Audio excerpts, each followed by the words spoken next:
রান্না করার পর অনেক সময় আমাদের 2-1 পিস মাছ বেঁচে যায়। সেই রকমই 2-3 পিস মাছ দিয়ে আজকে আমি একটা রেসিপি তৈরি করে নিয়েছি। বেঁচে যাওয়া 2-3 পিস মাছ দিয়ে আমি কচুরলতি আর আলু দিয়ে একটা ভীষণ সুস্বাদু রেসিপি তৈরি করেছি। এই রেসিপিটাই আজকে আমি তোমাদের সঙ্গে শেয়ার করে নেব। নমস্কার বন্ধুরা, আমি সুচরিতা, আমার রান্নাঘরে তোমাদের সকলকে স্বাগত জানাই। আজকে আমি তোমাদের কাছে কচুরলতি, আলু আর মাছ দিয়ে একটা সুস্বাদু রেসিপি নিয়ে চলে এসেছি। আমার এই ভিডিওটা স্কিপ না করে শেষ পর্যন্ত দেখার অনুরোধ রইল তোমাদের সকলের কাছে। অবশ্যই একটা লাইক দিয়ে দেখা শুরু করো। তোমাদের একটা লাইক আমার জন্য ভীষণ মূল্যবান, ভীষণ গুরুত্বপূর্ণ। দেখো, প্রথমেই এই রেসিপির জন্য এখানে আমি কচুরলতি কেটে ধুয়ে পরিষ্কার করে নিয়েছি। তোমাদের একটা টিপস বলে রাখি বন্ধুরা, এই কচুরলতিগুলো আমি লেবুর রস দিয়ে কিছুক্ষণ মেখে রেখেছিলাম, তারপর ধুয়ে পরিষ্কার করে নিয়েছি। কচুরলতিগুলোর আঁশগুলো ছাড়ানোর পর লেবুর রস মাখিয়ে যদি 5 মিনিটের মতো রেখে দেওয়া যায়, তাহলে এই কচুরলতিগুলো খুব ভালোভাবে পরিষ্কার হয়ে যায় আর গলা ধরার সম্ভাবনাটাও অনেকটাই কমে যায়। এদিকে গ্যাস ওভেন অন করে একটা গামলায় আমি কিছুটা জল ফুটিয়ে নিয়েছি। এই ফুটন্ত জলের মধ্যেই কচুরলতিগুলো দিয়ে দিলাম। এগুলো হালকা একটু ভাপিয়ে নেব, ওটা হালকা একটু সেদ্ধ হতে থাক।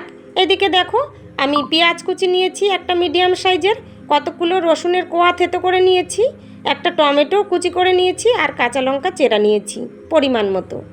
আর এদিকে একটা বাটি নিয়েছি, বাটির মধ্যে 1/2 চা চামচ ধনিয়া গুঁড়ো নিলাম, 1/2 চা চামচ জিরের গুঁড়ো নিলাম, 1/2 চা চামচ কাশ্মীরি লাল লঙ্কার গুঁড়ো নিলাম একটা সুন্দর কালারের জন্য, আর 1/2 চা চামচ হলুদ গুঁড়ো নিলাম। এই গুঁড়ো মশলার মধ্যে একটু জল দিয়ে দিলাম। এখন একটা চামচ নেব, এই চামচ দিয়ে গুঁড়ো মশলা জলের সঙ্গে ভালোভাবে মিশিয়ে নেব। মিশিয়ে নিয়েছি গুঁড়ো মশলাটা জলের সঙ্গে। আবার চলে এসেছি গ্যাস ওভেনের কাছে। কচুরলতিগুলো আমার ভাপিয়ে নেওয়া হয়ে গেছে, এগুলো জল ঝরিয়ে নামিয়ে নিয়েছি। আবার চলে যাব গ্যাস ওভেনের কাছে। দেখো, এখানে আমি এই 2-3 পিস মাছ ভালোভাবে ভেজে নেব। মাছগুলো আমার আগের দিনকার মাছ। দেখো কত রকমের মাছ, 3 পিস মাছ 3 রকমের। একটা বাটা মাছ আছে, একটা রুই মাছের পিস আছে, আর একটা রুই মাছের মাথা আছে। একটা না, অর্ধেকটা মাথা আছে রুই মাছের। ভেজে নামিয়ে নিলাম মাছগুলো। এবার এই বাকি তেলের মধ্যে আলুগুলো ভেজে নেব। ভাজার জন্য আলুগুলো কড়াইতে দিয়ে দিলাম।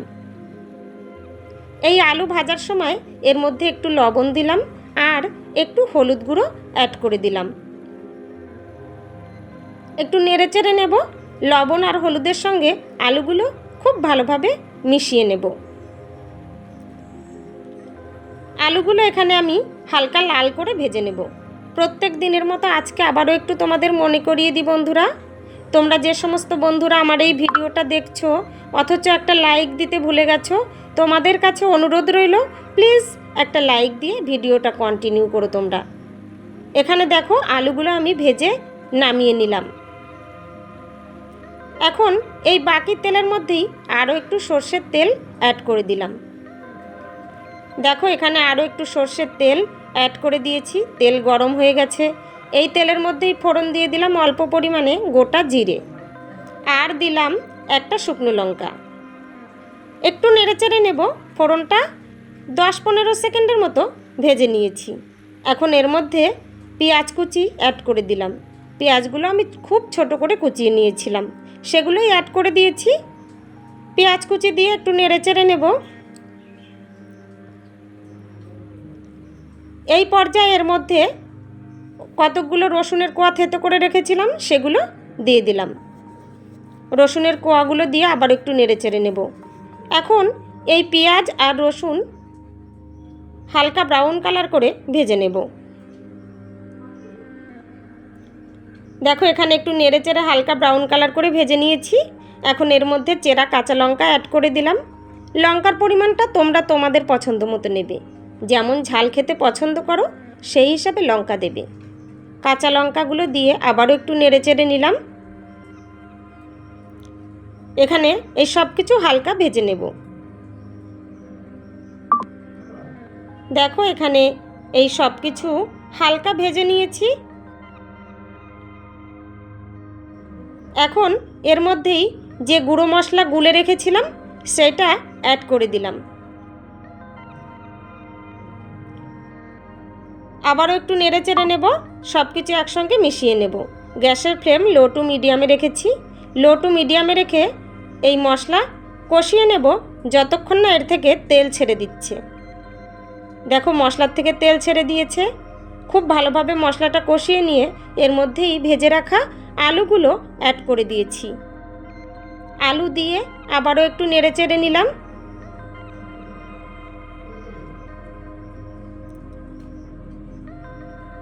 একটু নেড়েচেড়ে নিয়ে এর মধ্যেই দেখো স্বাদ মতো লবণ অ্যাড করে দিলাম। লবণ দিয়ে আবারও একটু নেড়েচেড়ে নেব। লবণ সব কিছুর সঙ্গে খুব ভালোভাবে মিশিয়ে নেব।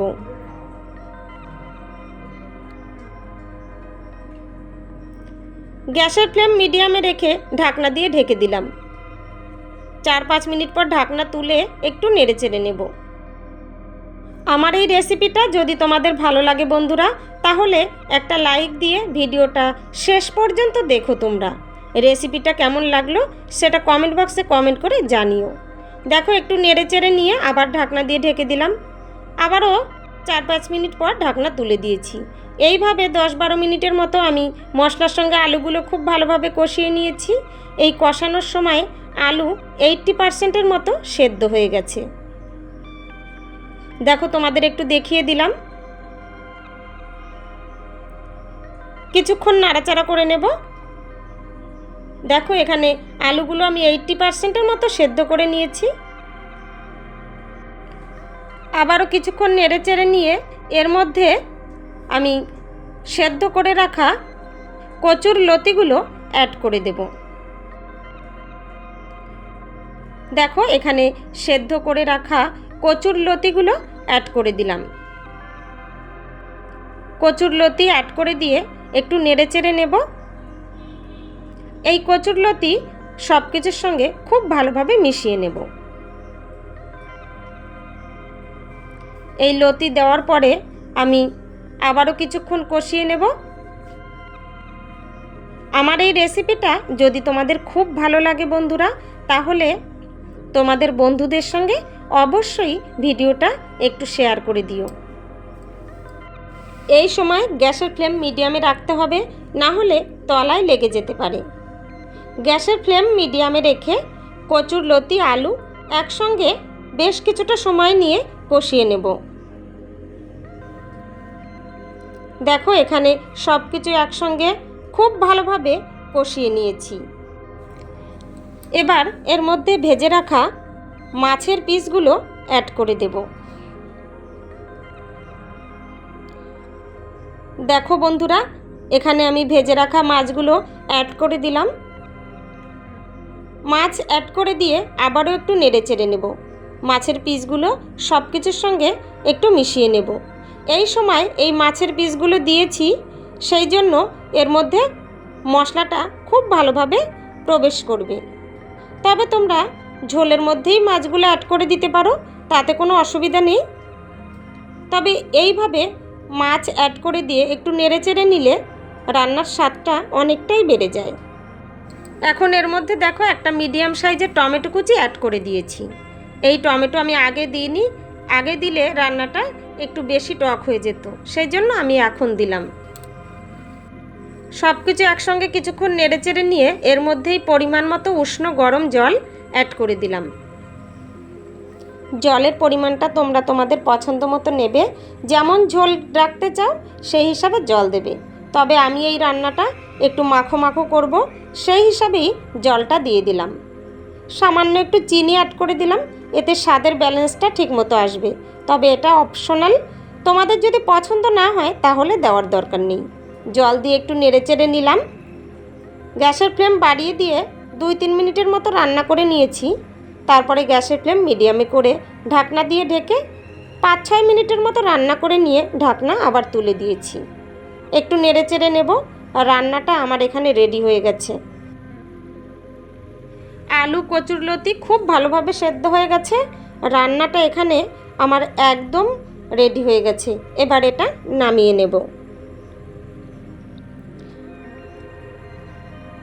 দেখো বন্ধুরা, আমি গ্যাস ওভেন বন্ধ করে দিয়েছি। একটা সার্ভিং প্লেটে সার্ভ করে দিয়েছি। দেখতে কতটা লোভনীয় হয়েছে দেখো, খেতেও কিন্তু ভীষণ সুস্বাদু হয়েছিল। গরম ভাতের সঙ্গে এই রেসিপিটা থাকলে একদম জমে যাবে। তোমরা যে সমস্ত নতুন বন্ধুরা আমার এই ভিডিওটা দেখছো, তোমাদের কাছে অনুরোধ রইল, আমার এই রেসিপিটা যদি তোমাদের ভালো লাগে তাহলে আমার চ্যানেলটা সাবস্ক্রাইব করে পাশে থাকা বেল বাটনটা প্রেস করে রেখো। এতে করে আমার রান্না করা রেসিপিগুলোর নোটিফিকেশন সবার আগে তোমাদের কাছে পৌঁছে যাবে। তোমরা তোমাদের সময় সুযোগ মতো দেখে নিতে পারবে।